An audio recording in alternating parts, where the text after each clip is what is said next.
Alright, welcome back to MGD 111, working with layers. I've got my sled PSD open here, and we have multiple layers going on here. So we're going to look at an option here in our layers palette, in our little menu icon up here. There's something called blending option. So let's click on that, and let's figure out what that does. There's all sorts of cool things here where we can make a particular layer act a certain way. We've selected the text layer, My Big Snow Day, so it has the blending options, bevel, emboss, stroke, inner shadow, etc. Let's click on stroke, and you'll notice the text got really kind of fat there. Or did it?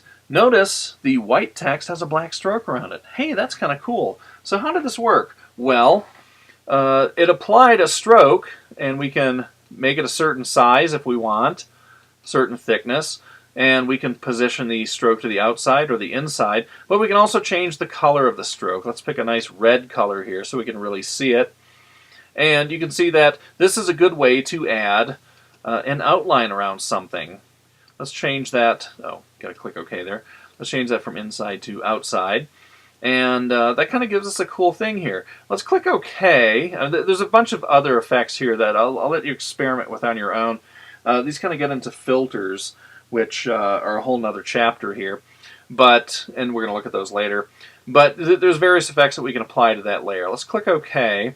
And let's click on a different layer here, the extra sledders. Let's do the same thing.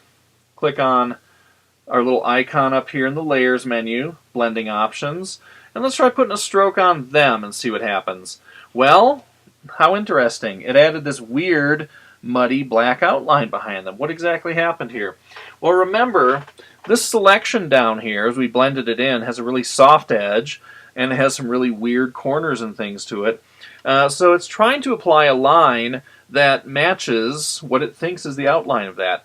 But it gets a little bit confused because of the soft edges and the hard edges that appear in certain places. So in some cases, this isn't necessarily the best option. However, take a look at the snowman here. Because we had a really precise outline on the snowman, that outline worked pretty well. So we just want to make sure that we are applying things that make sense here. Let's apply inner glow.